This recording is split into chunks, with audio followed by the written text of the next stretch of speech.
ce n'est pas déjà fait, prenez un instant pour vous abonner à notre page et n'oubliez pas de cliquer aimer avant la fin de l'enseignement.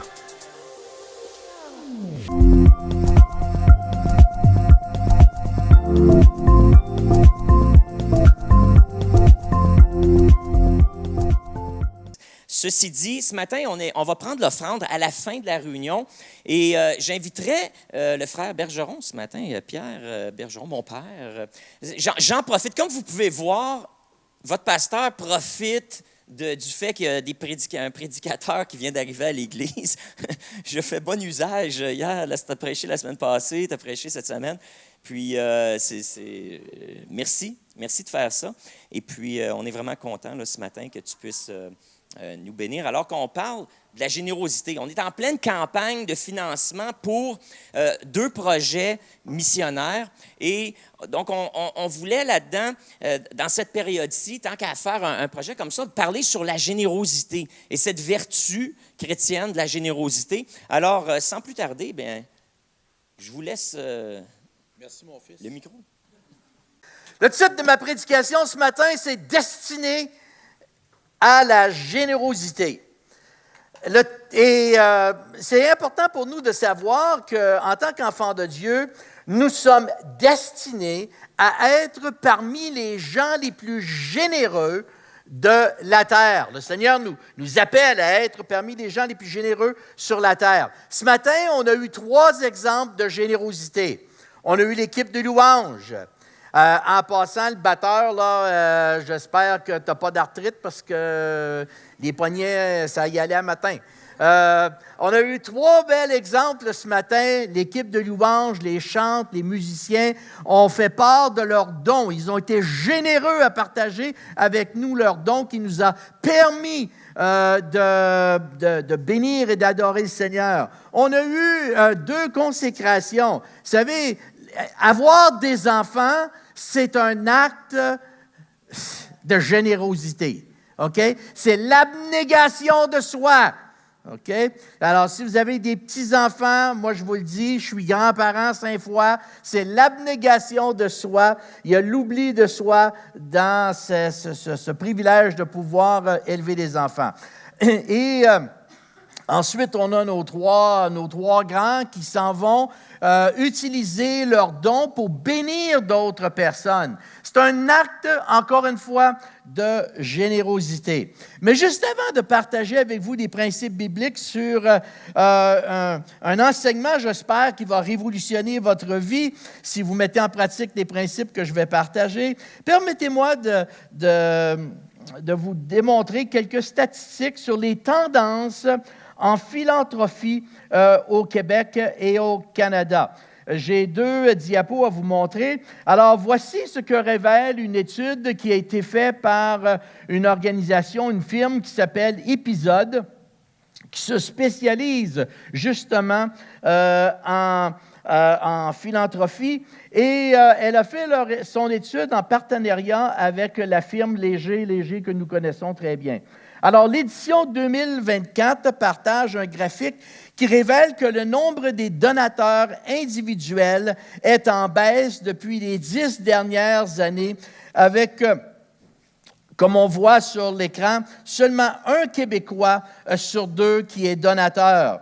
Alors, on voit que dans les années, je vais mettre mes lunettes là, dans les années 2013, 61% des Québécois donnaient, mais rendu en 2023, seulement 51% donnent. J'ai également un deuxième visuel à vous montrer qui nous donne les tendances concernant les générations. Et j'ai trouvé ça super intéressant de voir, par exemple, la génération Z, qui est la génération des 28 ans et moins. Eux, ils donnent, 33% d'eux vont donner à des œuvres caritatives. La génération Y, 44%. La génération X, qui est la génération des 44 à 59 ans, vont donner 49% d'eux vont contribuer. Les baby boomers, 62% des baby boomers vont contribuer à des actes caritatifs. Et les matures, moi je ne peux plus m'appeler un aîné maintenant, là. Les matures, là, c'est 79 ans et plus. Je ne suis pas rendu là. Fait que moi, je suis encore dans les baby boomers.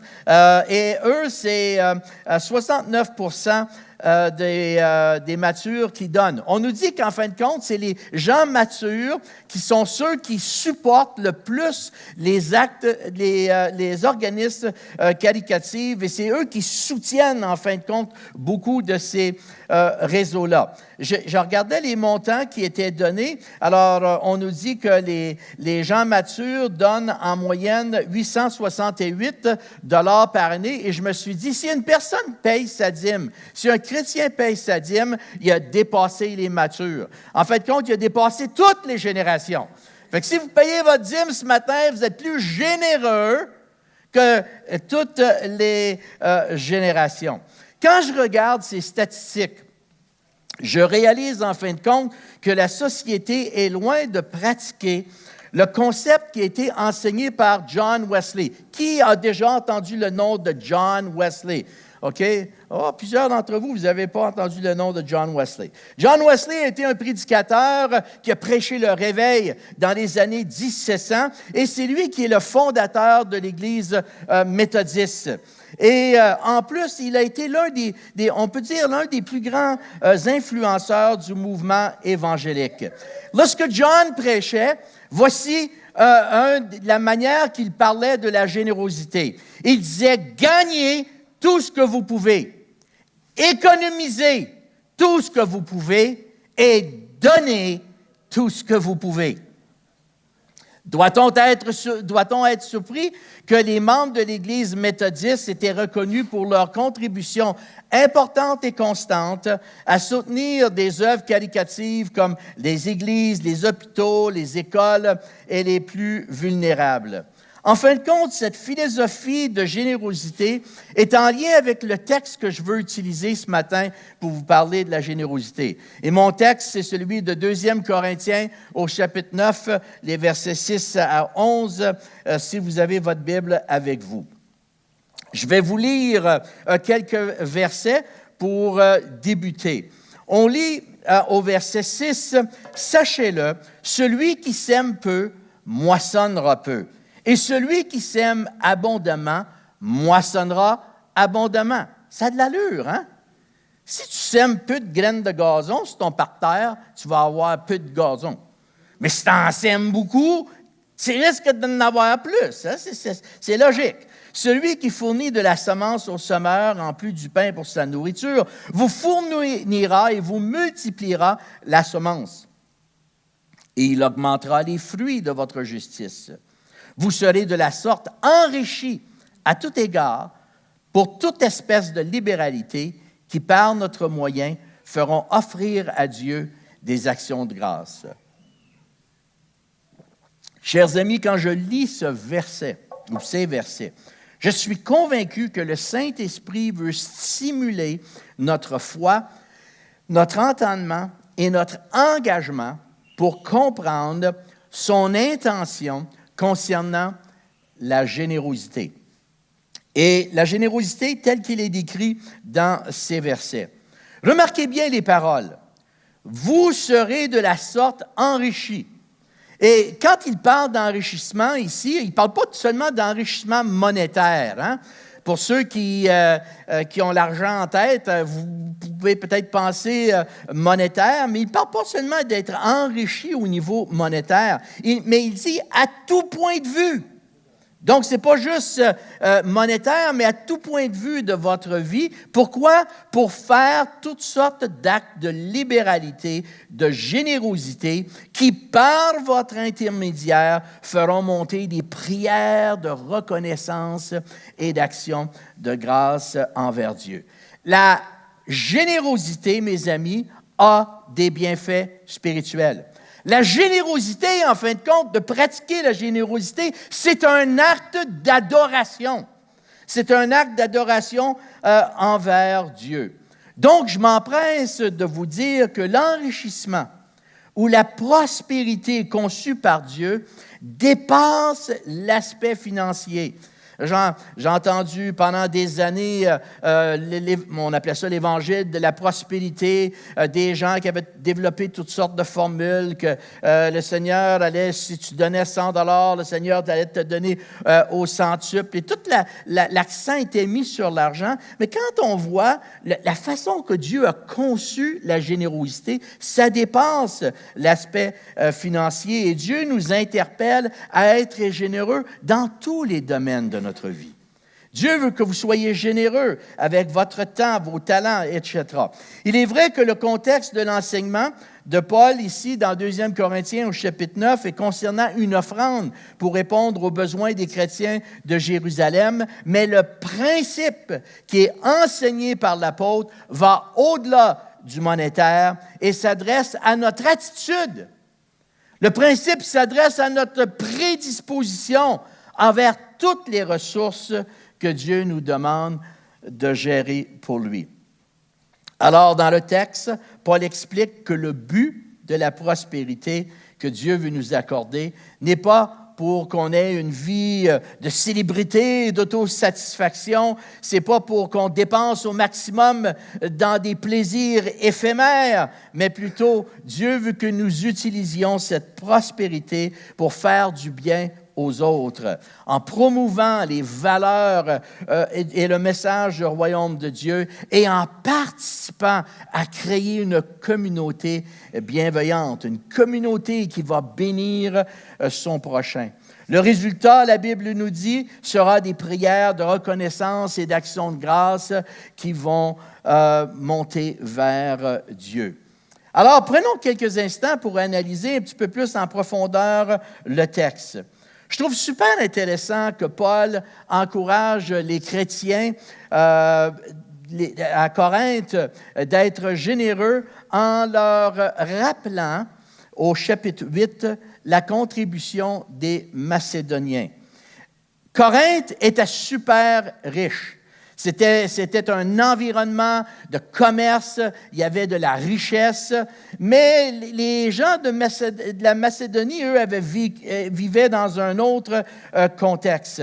Et au chapitre 8, verset 2, Paul décrit les églises de la Macédoine en disant « Ils avaient été mis à l'épreuve par de multiples afflictions et qu'au milieu de leurs difficultés, ces chrétiens sont restés débordants de joie. Et malgré leur extrême pauvreté, ils ont trouvé moyen de donner généreusement. » Je viens de lire le verset 2 à partir de la parole vivante. Malgré leur extrême pauvreté, ils ont trouvé le moyen de donner généreusement. Ceux qui ont connu des difficultés financières sont souvent les gens les plus généreux.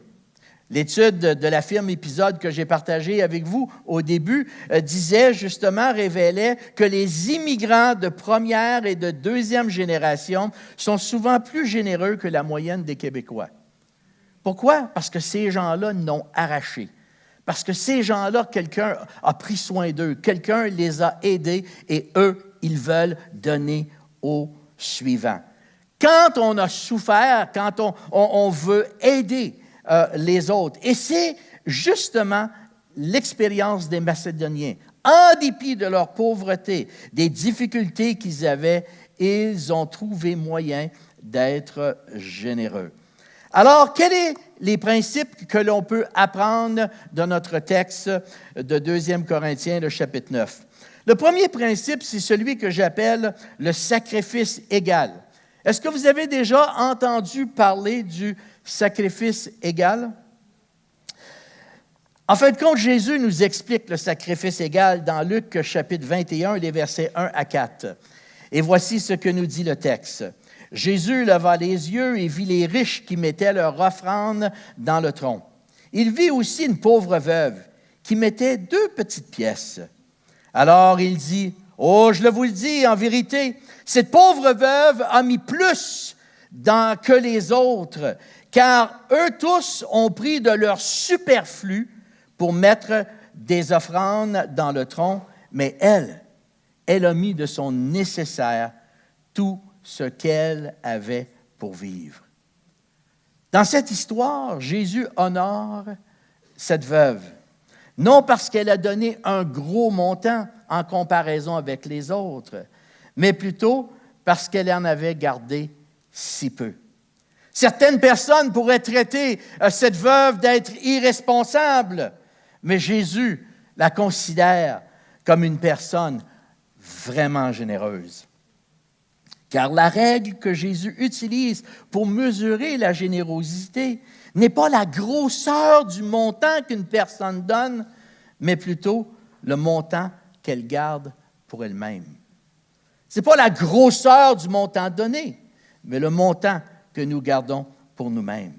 Si le principe du sacrifice égal était basé sur le montant que nous donnons, bien les moins nantis seraient disqualifiés.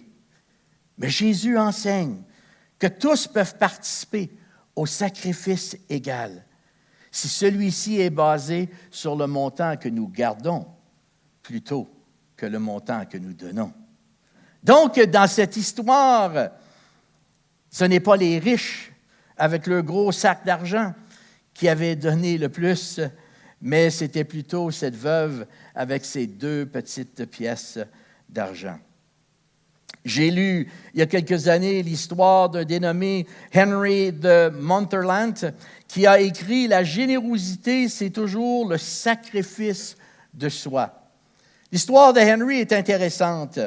Il était simple soldat au début de la Première Guerre mondiale et il a été blessé physiquement. En fin de compte, il est devenu infirme à cause de ses blessures de la guerre. Et voilà qu'il a, durant la Deuxième Guerre mondiale, pris la décision de s'engager avec la Croix-Rouge afin de prendre soin des enfants qui étaient des victimes des horreurs de la guerre. Alors, cet homme a donné, il a compris l'importance de pouvoir investir. Il a compris qu'en fin de compte, donner, c'est un acte d'abnégation. C'est un sacrifice volontaire de soi. Pour revenir à notre texte, Paul dit aux Corinthiens que les Macédoniens avaient pratiqué justement ce sacrifice égal, car en dépit de leur extrême pauvreté, ils avaient trouvé moyen de donner généreusement. Donc, le sacrifice égal, premier principe. Le deuxième principe que nous retrouvons dans ce texte est celui de donner avec joie. Remarquez comment la parole vivante exprime ce texte dans les versets 7 et 8. Que chacun agisse selon l'inspiration de son cœur et donne ce qu'il aura librement décidé, sans contrainte, ni sentiment, sans regret, ni sentiment de contrainte. Car Dieu aime celui qui donne avec joie. Il peut aussi vous combler de tous ses dons les plus divers. Ainsi, vous aurez en tout temps amplement ce qu'il vous faut et il vous restera encore du superflu pour toutes sortes de bonnes œuvres. C'est un fait, mes amis, qu'il y a de la joie lorsque nous donnons. Que ce soit financièrement, notre temps, etc., il y a de la joie à donner. Lorsqu'on donne notre temps, lorsqu'on aide les gens dans le besoin, lorsqu'on partage nos talents, comme il a été fait ce matin, ou nos compétences pour améliorer la vie des autres, ou en servant dans différents ministères de l'Église, il y a un sentiment de joie, de satisfaction, de bien-être lorsque nous partageons généreusement avec d'autres. Demandez aux gens qui participent dans le ministère du Bon Samaritain. Le samedi matin, il y a de la joie à accompagner ceux et celles qui sont dans le besoin et de savoir qu'on fait une différence dans la vie de d'autres. Et cette joie vient du fait que nous investissons les ressources que Dieu nous a confiées, nos dons, notre temps, nos gestes de bienveillance pour réaliser son plan envers l'humanité qu'il aime d'un amour inconditionnel. Remarquez bien que je dis investir Investir les ressources que Dieu nous a confiées. Alors, voici un texte qui va peut-être en ébranler quelques-uns. J'ai toujours trouvé ce texte de 1 Timothée, chapitre 6, verset 7, interpellant. En tout cas pour ma vie, et il sera peut-être pour vous également. Alors, voici ce que dit le texte. « Nous n'avons rien apporté dans le monde, et il est évident que nous n'en pouvons rien emporter. » On n'a rien apporté dans ce monde, et on ne va rien emporter de ce monde. Alors, moi, je suis un gars très simple.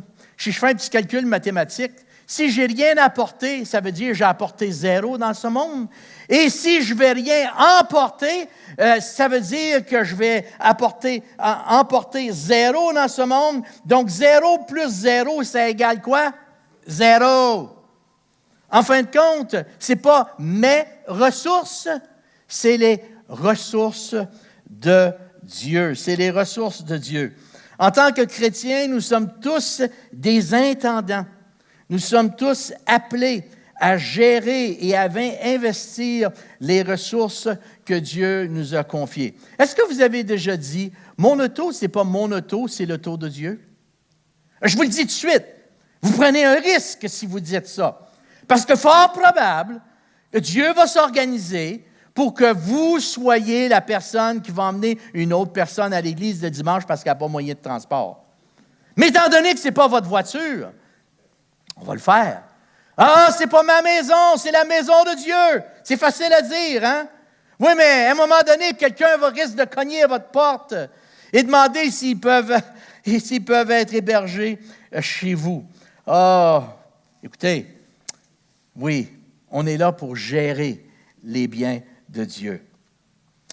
Avez-vous remarqué une autre chose, c'est que les personnes joyeuses sont souvent des personnes généreuses?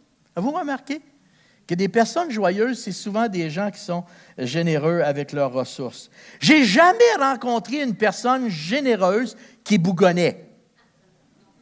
Jamais. J'ai jamais rencontré une personne généreuse qui bougonnait. Mais j'ai rencontré bien des gens qui ont donné par sentiment d'obligation, qui, eux, bougonnaient. Mais quand on comprend la générosité et qu'on le fait avec un cœur rempli de joie, bien, on ne bougonne pas. Les chrétiens qui comprennent leur rôle d'intendance découvrent que leur plus grande joie, en fin de compte, vient de donner généreusement et stratégiquement pour l'avancement du royaume de Dieu. Alors, voici 4 points. 4 points que nous pouvons observer du texte de 2 Corinthiens, chapitre 9, à partir des versets 6 à 11. Le premier, c'est que c'est Dieu qui fournit toutes vos ressources pour être partenaire avec lui. Le Seigneur nous invite à être partenaires, puis en plus de ça, il dit « je te donne les ressources pour être partenaire avec moi ». C'est tout un partenaire, ça. La plupart des partenariats, c'est moitié-moitié. Mais le Seigneur dit, non, regarde, m'a donné les ressources, puis toi, sois partenaire avec moi, participe avec moi. Au verset 10, il dit, celui, en voulant dire Dieu, qui fournit la semence au semeur, et lui donne le pain dont il se nourrit, saura aussi vous donner les moyens de semer généreusement. C'est lui qui fera croître cette semence, qui la fera prospérer et porter des fruits qu'il pourra agréer. Donc, c'est Dieu qui fournit les ressources. Deuxièmement, la générosité doit être motivée par un amour pour Dieu et les autres.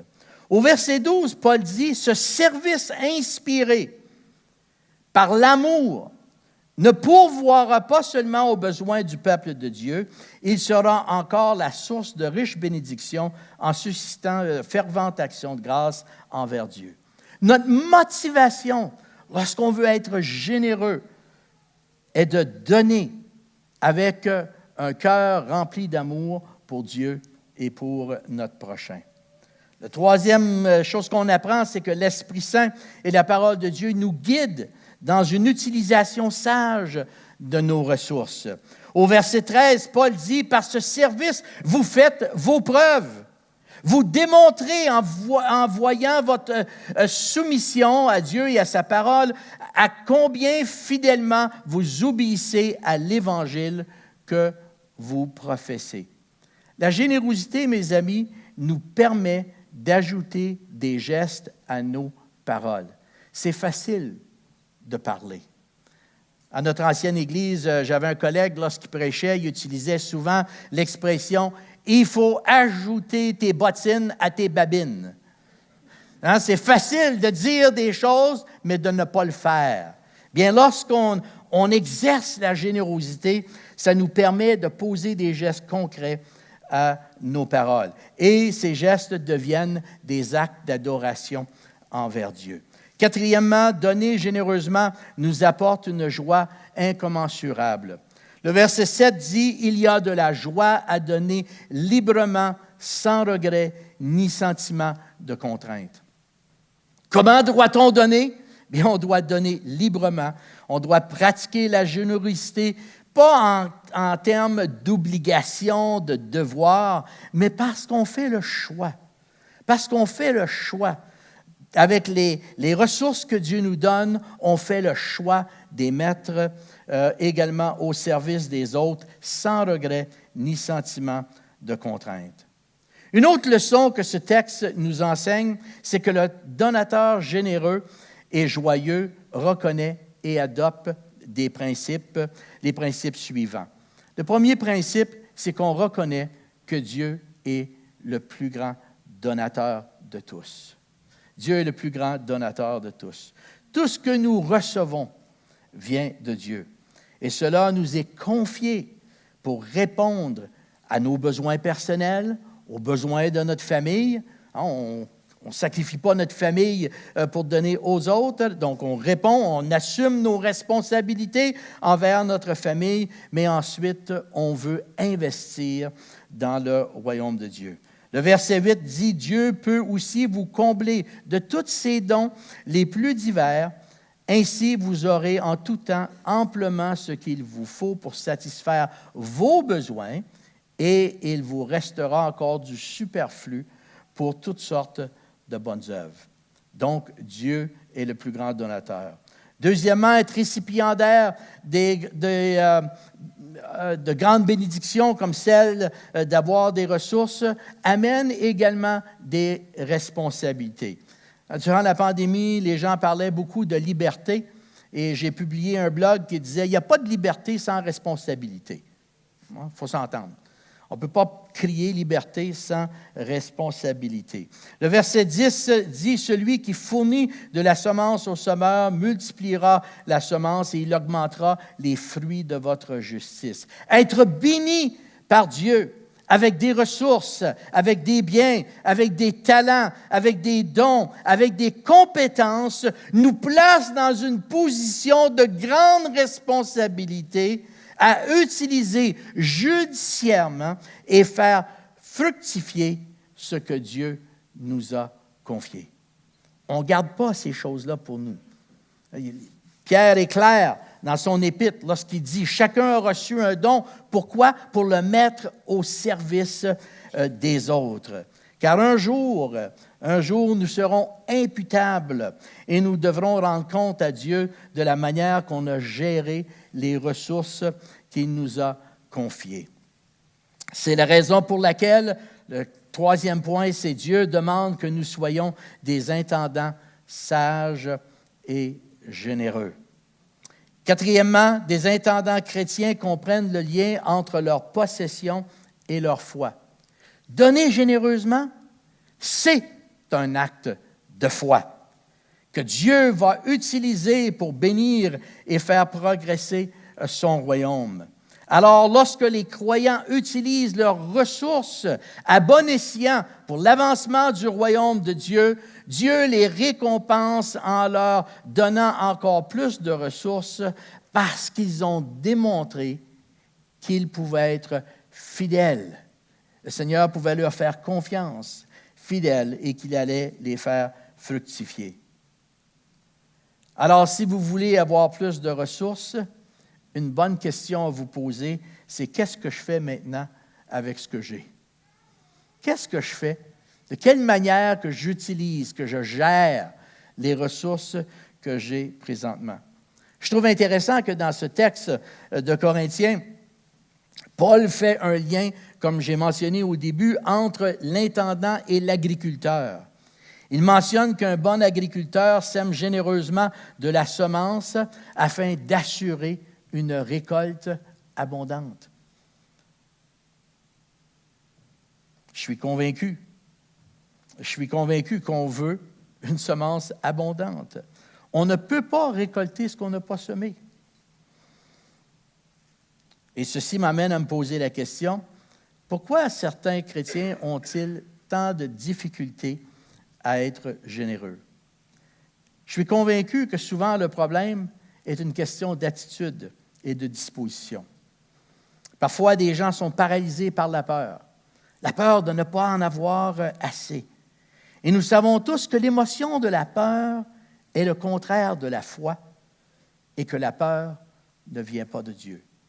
Toutefois, les personnes qui sont sages intendants, eux, ils sont guidés par la foi et non leurs émotions.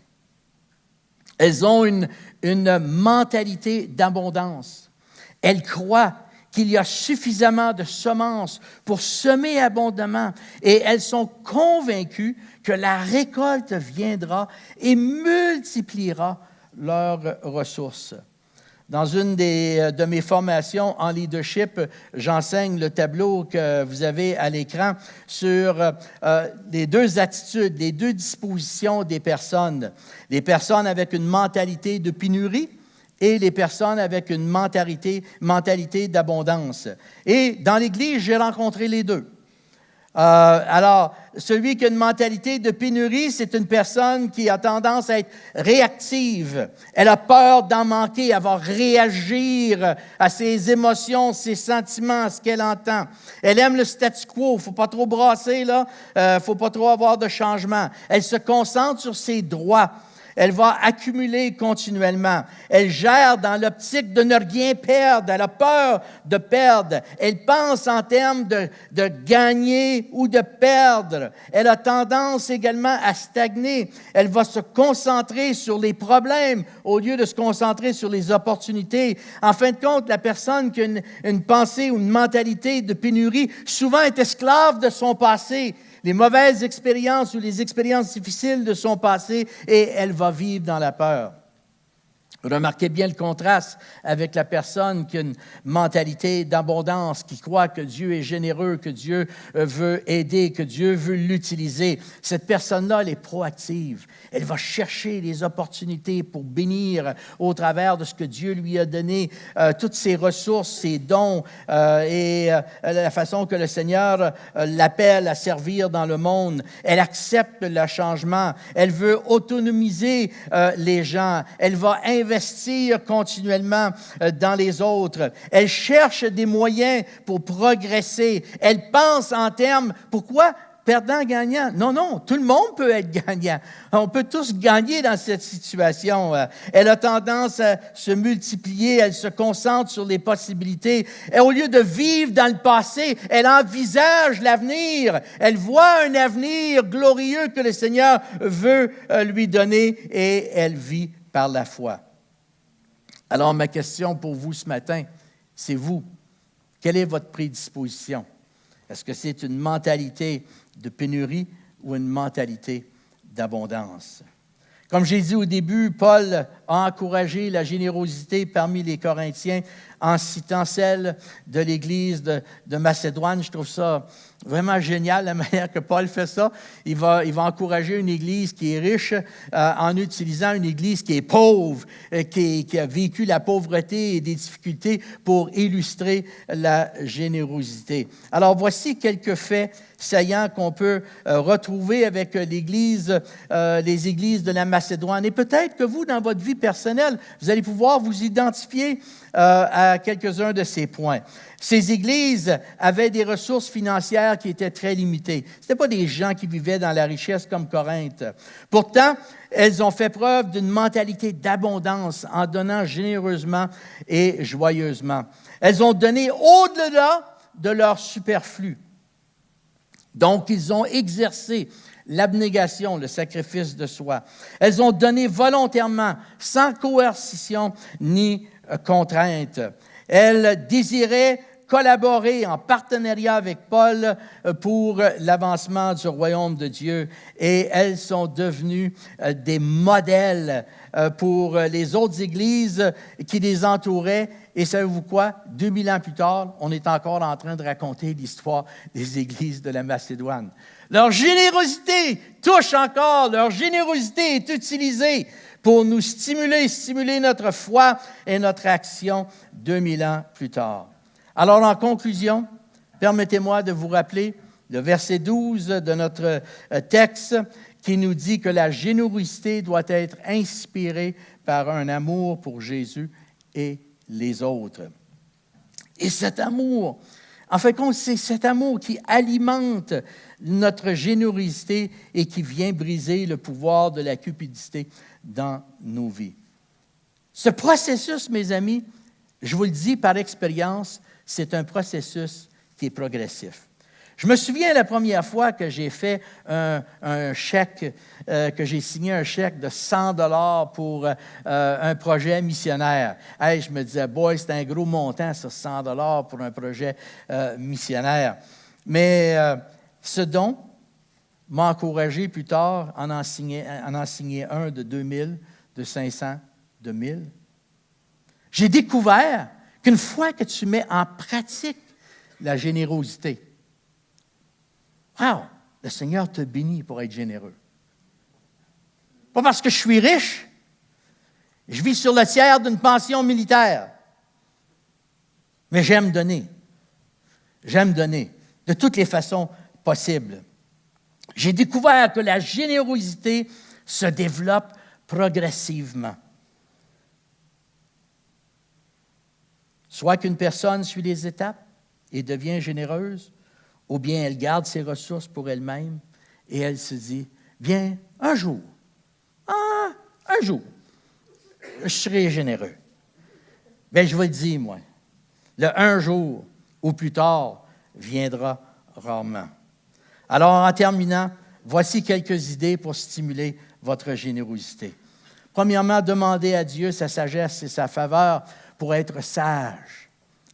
De sages et fidèles intendants, peu importe votre génération et peu importe vos revenus. Modelez un comportement généreux pour vous et vos enfants. Soyez des exemples envers ceux qui vous entourent à être des personnes généreuses. En utilisant la parole de Dieu, enseignez le concept de l'intendance. Aidez aux gens autour de vous qui sont d'autres croyants à comprendre qu'on a une responsabilité d'intendance. Ce concept comprend des principes comme celui de la dîme et des offrandes.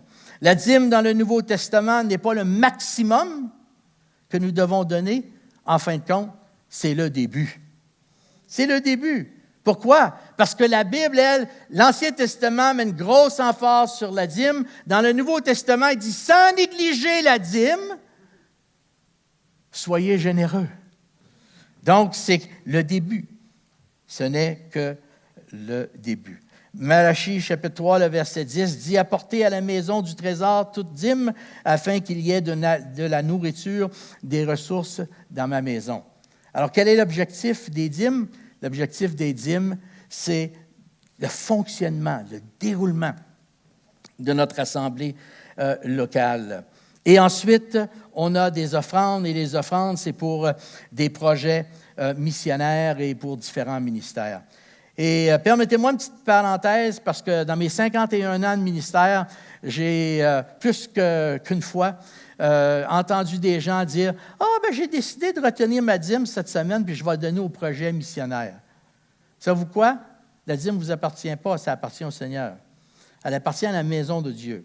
Alors, on n'échange pas notre dîme, on ne sacrifie pas le déroulement de notre assemblée pour être généreux dans un projet missionnaire. Pas de même ça marche. On remplit nos responsabilités envers notre Église locale et ensuite, on exerce la générosité. Également, je vous invite à partager entre vous des histoires de dons généreux.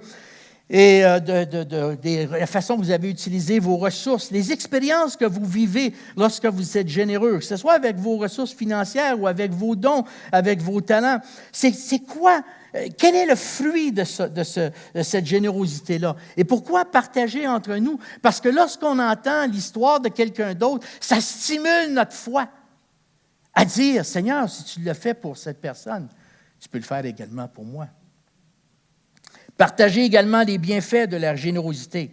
Expliquez comment votre générosité fait une différence. Ça peut être pour combler les besoins d'une personne ou d'un ministère, que ce soit une personne de votre entourage, de votre Église, ou divers ministères de l'Assemblée, ou bien non. Un des projets auxquels je contribue à tous les ans, c'est celui de Luc Gingras. J'aime le ministère de Luc Gingras. Je ne sais pas si vous connaissez Luc Gingras. Il est rasé ras sur un côté, des grosses couettes sur l'autre. Il est totalement à l'opposé de moi. OK? Dans sa façon de faire, dans son ministère, il fait toutes sortes de choses que moi, je ne fais pas. Mais Luc, il y a eu un projet il y a 2 ans qui s'appelait le projet du mal à l'âme.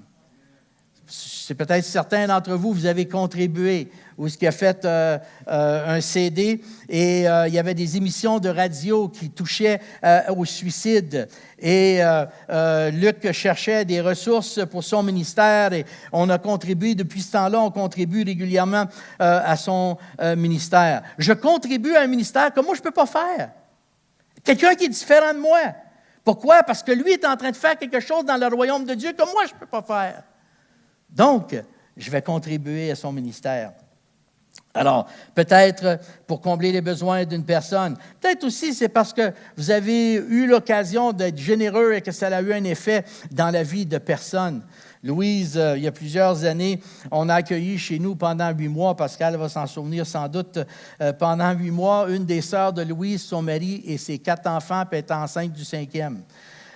Et ils sont venus vivre chez nous. Pourquoi? Parce qu'ils arrivaient de l'Ontario, il n'y avait pas de travail, il n'y avait pas d'argent, il fallait qu'il y ait une place pour rester. Puis on leur a dit, « Hey, venez-vous-en chez nous, on ne vous chargera pas de loyer, et ce que vous metteriez pour un loyer, mettez-le à la banque, puis ça va vous donner l'occasion de vous acheter une maison. » Et c'est ce qu'ils ont fait au bout de 8 mois. Et savez-vous que cette famille, envers qui nous, on a exercé de la générosité, c'est dans les familles, là, de la famille de Louise, c'est probablement celle qui a exercé le plus d'hospitalité et de générosité envers toutes sortes de personnes dans leur entourage.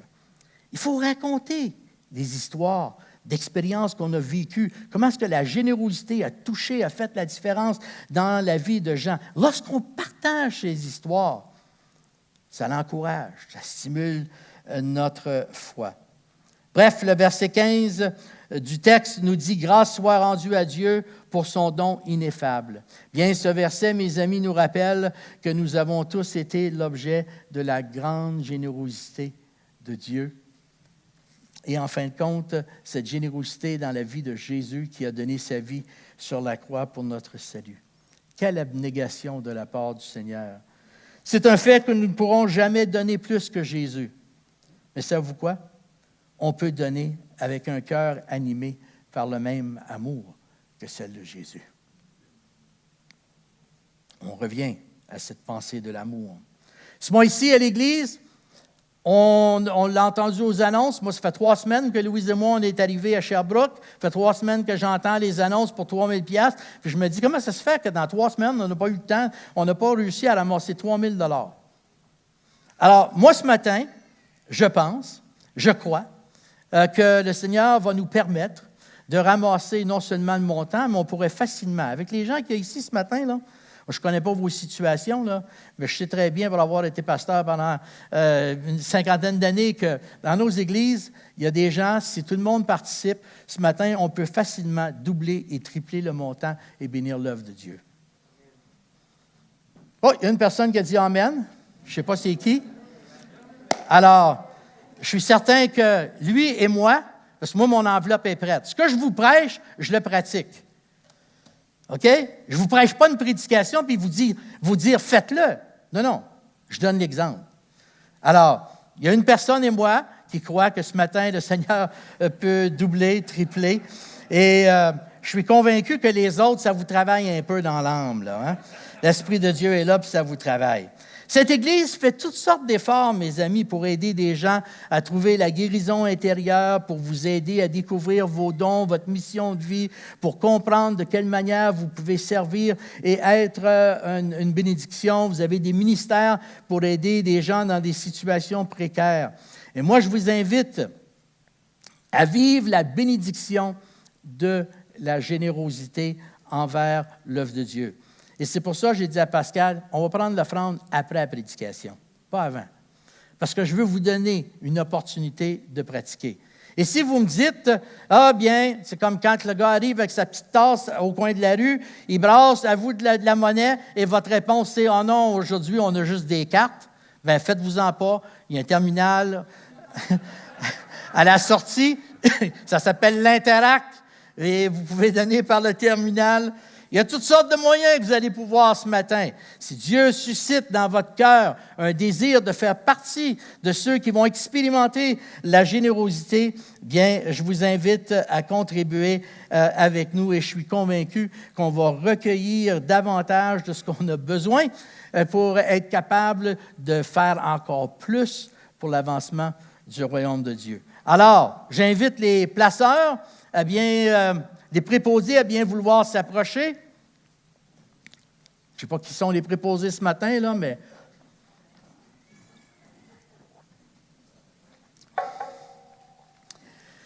Et pendant qu'ils s'approchent, on va courber nos têtes, nos cœurs, on va prier.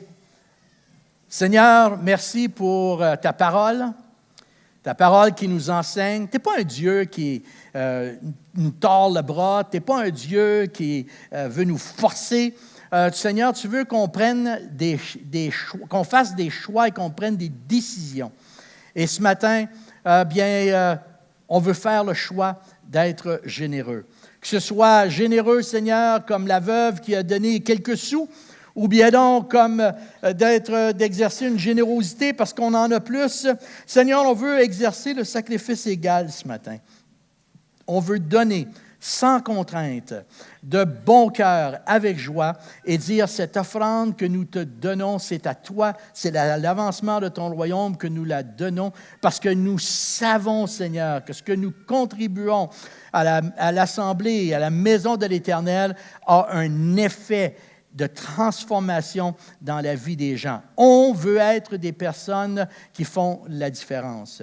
On veut non seulement, Seigneur, mettre notre offrande dans le panier ce matin, mais aussi, Seigneur, on veut réfléchir durant cette semaine à tous ces dons, ces talents que tu nous as donnés, toutes ces ressources, Seigneur, que tu as déposées dans notre vie pour des œuvres que tu as déjà préparées d'avance.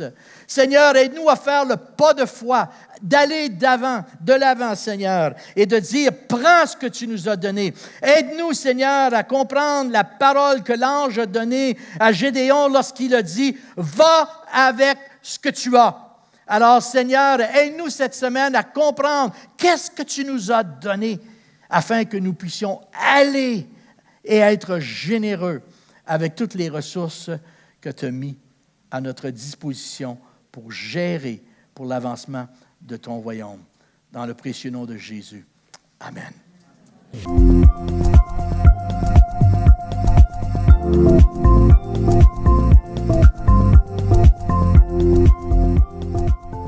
Si ce n'est pas déjà fait, prenez un instant pour vous abonner à notre page et n'oubliez pas de cliquer « Aimer » avant la fin de l'enseignement. Si vous avez besoin de prière ou d'accompagnement spirituel, n'hésitez pas à communiquer avec nous à l'adresse courriel suivante: sos@lecarrefour.org.